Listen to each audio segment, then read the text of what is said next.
These Puerto Rican children are Latin America's stardom.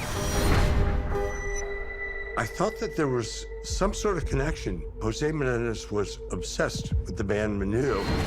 There was once a small group with a big name, Menudo. There are thousands and thousands of young people outside. There you can see them right now. All of them out there for probably one of the hottest singing groups in the entire world. Ladies and gentlemen, here they are, Menudo. The name might sound modest. It means small change in Spanish. But their impact was anything but small. They quickly became the stars of Latin pop. There's some way scandalous stuff that goes on in that series. Oh yeah, I mean when you think about the structure of Menudo, right? It's like a boy band that's put together, right? They were huge, and it always changes because once you hit 16 or 17, you're too old. They phase you out. Adored not just in their home country, but also in North America and Europe. Their music showed the world that borders don't matter when it comes to great songs. Every track felt like an anthem, and every performance was a celebration. Behind it all was their producer, Edgardo Diaz. He didn't just create a group, he built a phenomenon. Edgardo had this unusual idea. Whenever a member turned 16, they were replaced. This way, Menudo always stayed fresh and young, which made fans love them even more. But staying young came at a cost. The pressure of being in the spotlight at such a young age started to show.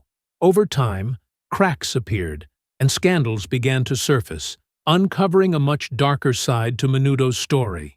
This is the darker side of their story. Menudo was created in 1977 by Edgardo Diaz, a man about whom little is publicly known. Born in Panama in 1947, Diaz spent most of his life in Puerto Rico before eventually moving to Spain. In Spain, he got his first job as a sound engineer for a children's group called La Pandilla. After a few years, Diaz became the group's manager. La Pandilla consisted of 4 boys and 1 girl, but as the children grew older, the group disbanded. This inspired Diaz to create a group that would remain youthful indefinitely. La Pandilla's success had already made him a known name, so he aimed to replicate this success with a new group specifically targeted at children and preteens, but without the limitations of aging members. That's when Diaz developed the concept he called the Fountain of Youth.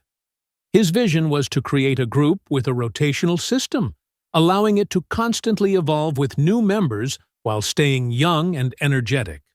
Whenever a member aged out, a new one would step in to take their place. This system operated like a graduation process, with specific rules for replacing members. If a boy's voice changed, they started growing facial hair, became too tall, their features matured, or they turned 16, they would be replaced by another child. This is how Menudo was born. The group is often categorized by its generations, as every replacement essentially marked a new generation. Over its 20-year run, Menudo had more than 30 members. It began with 2 sets of brothers, the Menendez brothers, ages 10, 11, and 12, and the Salaberry brothers, ages 12 and 13. This was the foundation of Menudo in 1977. The name Menudo has different meanings depending on the country, but it generally refers to a skinny or small-framed boy who dances well. The group started promoting in Puerto Rico, performing at malls, parties, and other events. Their first album, Los Fantasmas, became a hit and marked the beginning of their rise to fame. They soon started appearing on TV shows, expanding their popularity to other countries. The 1980s were a period of significant lineup changes, but are remembered as the golden age of Menudo. During this time, the group released the album Quiero Ser, which skyrocketed their fame to another level. This era even coined the term menuditis, describing the feverish enthusiasm kids had for the group. Unlike most artists who promote only 1 or 2 songs from an album, Tu hijo el que me está difamando a mí. ¿Por qué? Por la barbaridad que estaba diciendo. Paga eso, es mentira. Usted no sabe que es mentira. Menudo promoted every track, and all became radio hits. Releasing 2 albums a year, they accomplished a feat challenging even by today's standards. Their success extended beyond music, as they sold an array of merchandise like stickers, posters, shirts, keychains, temporary tattoos, and even replicas of their stage outfits, earning massive profits along the way. 2 movies were even made about them, with the members starring as themselves. They had their own TV shows and even telenovelas. During the 80s, their manager, Diaz, purchased a private plane for Menudo, a Lockheed Jet Star previously owned by Richard Nixon. He had the word Menudo printed on the side in huge letters, making them the first boy band to own a private jet. The lineup was constantly changing. Some members stayed for just a few months, while others were there for only weeks. Many trainees never even made it to debut. Menudo had contracts with major music companies, commercials on ABC, and even a game show where fans competed to prove their knowledge of the band. Over their 20-year history, they sold over 20 million albums, averaging 1 million albums a year, which is impressive. In the 80s, a new member, Robbie Rosa, joined at the age of 14. Born in New York, he helped Menudo release their first English album, Reaching Out. One of their songs was even part of the Cannonball Run 2 soundtrack. That same year, they debuted their first Portuguese album, Mania, and went on a U.S. tour in 1984, selling out every date.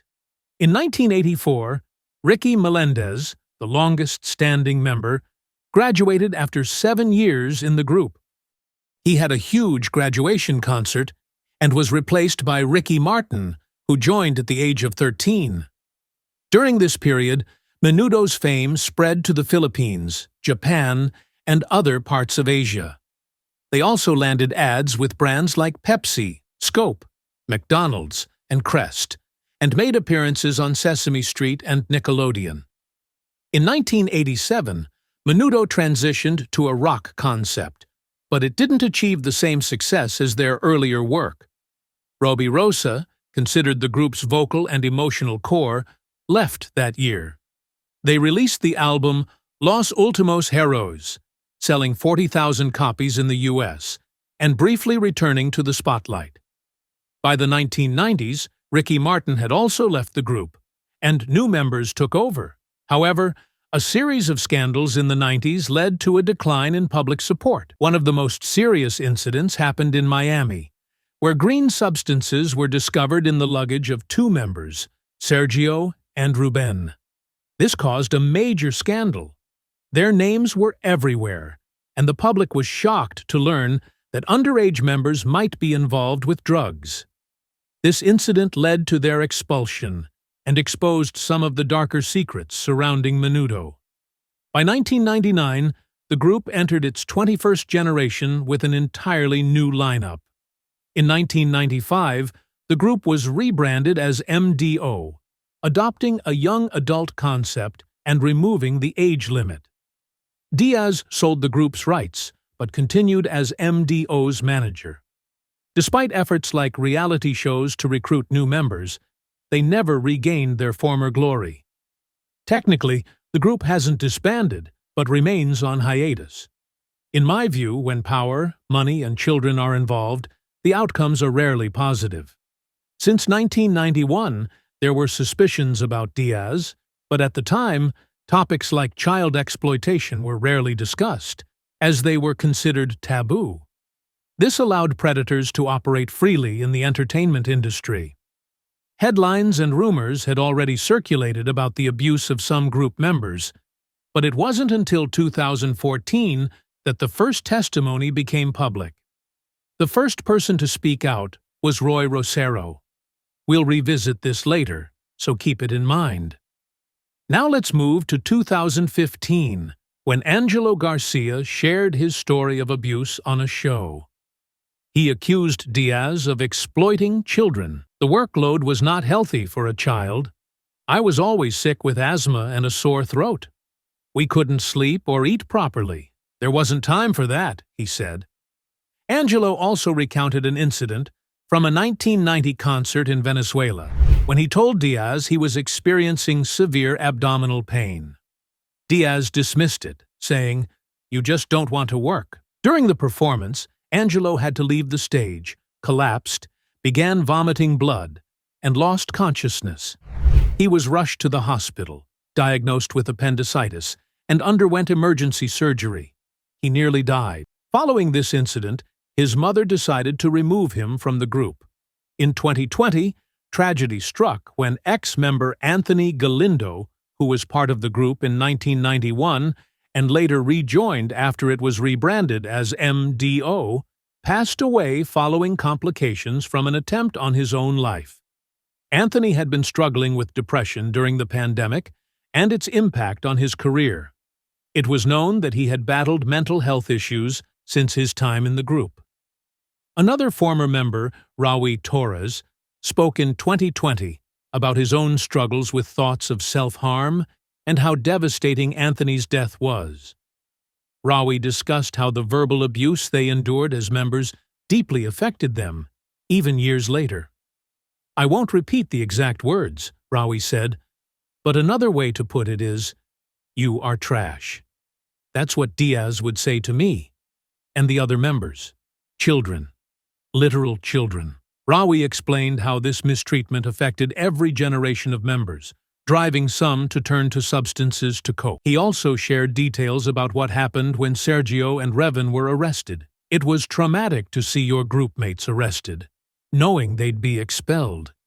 These were your friends, people you spent every day with, and suddenly, it was over." Raul revealed that drugs were present in Menudo during his time.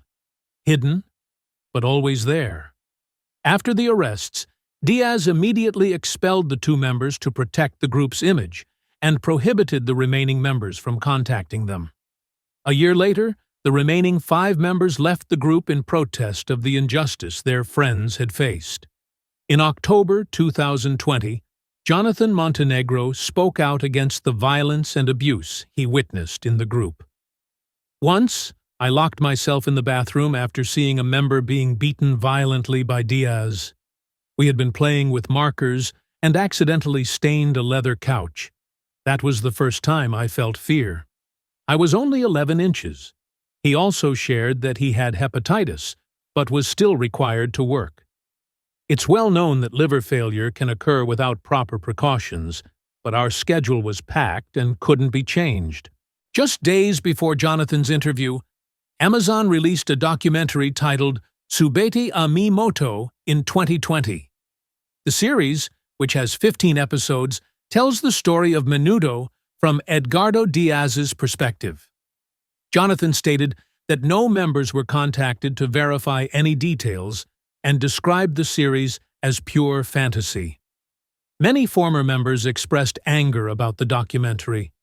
Renee Ferret called it a comedy far removed from reality and hinted that the truth would eventually come out. In July 2022, Gabriel Fernandez, who briefly trained with Menudo and was part of the group for only a few weeks, shared his experience. He was selected during an audition at almost 14 years old and invited to train with the group in Aruba. "We stayed on a farm by the sea with many rooms, and each member had their own room. After a few weeks, the choreographer and Diaz arrived from Venezuela. They said I couldn't stay there anymore because someone else needed the room. I was sent to a hotel, but no one else had to leave. Things took a strange turn at the hotel. They said there was only one room available, and I had to share it with the choreographer and Diaz. I ended up sharing the bed with Diaz.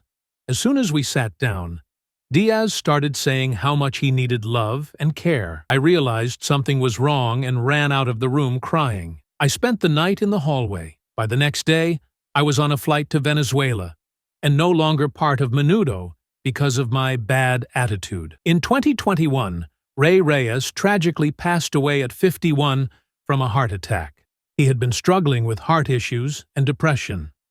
At the time, he was working on a book to expose everything, with proof and testimonies from many former members, including Gabriel. Unfortunately, nothing further has been said about the book, and it may never be released. In June 2022, HBO Max released a 4-part documentary titled Menudo, Forever Young, which explored the members' experiences in detail.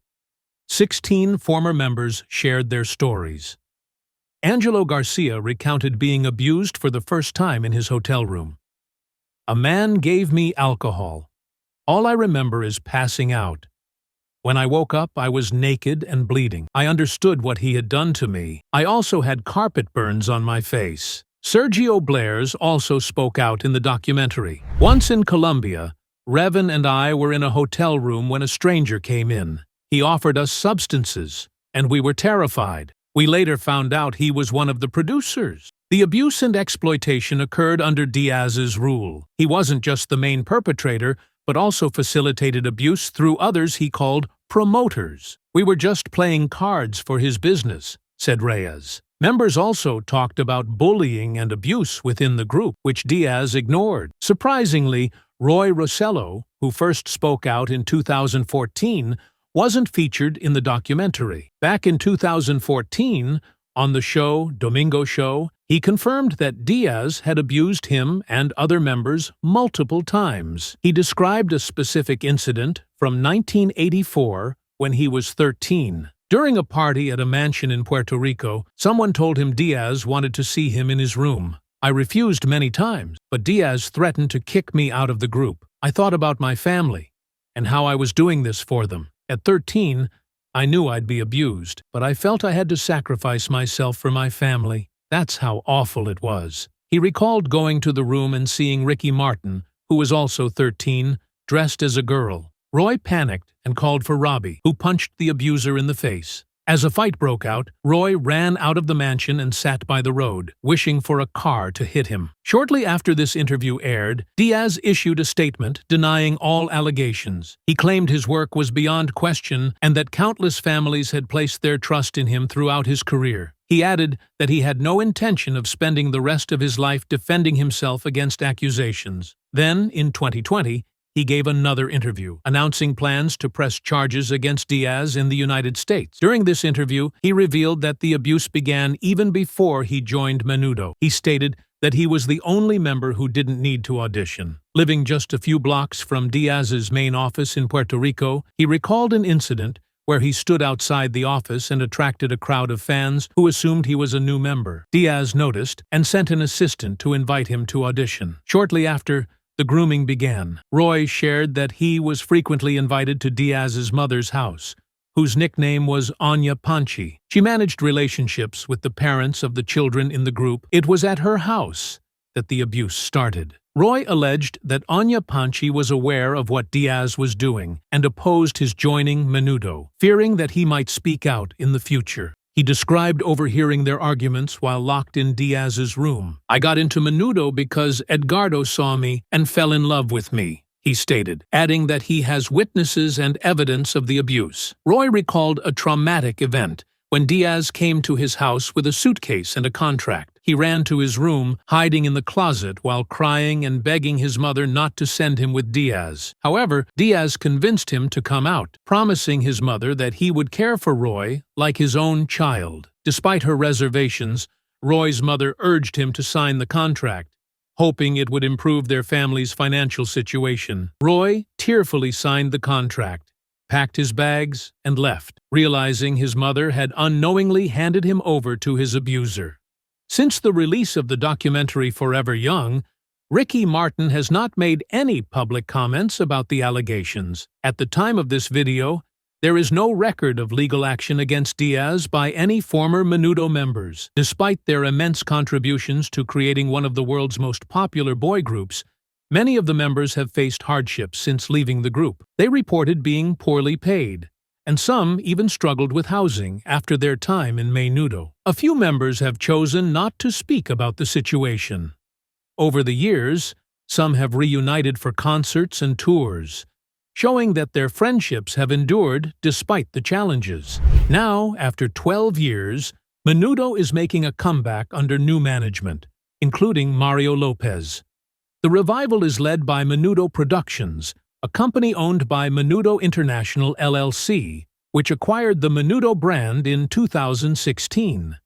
Industry veteran Angel Zamora described the project as an honor of a lifetime, while CEO Paul Tarnopol emphasized their commitment to the safety, well-being, and financial security of all members. Tarnopol referred to the initiative as a new beginning. The project was announced in July 2022, with auditions taking place on September 17th. However, their social media presence appears to have limited engagement, with their audition announcement videos receiving just over 1,000 views and their posts struggling to gain traction.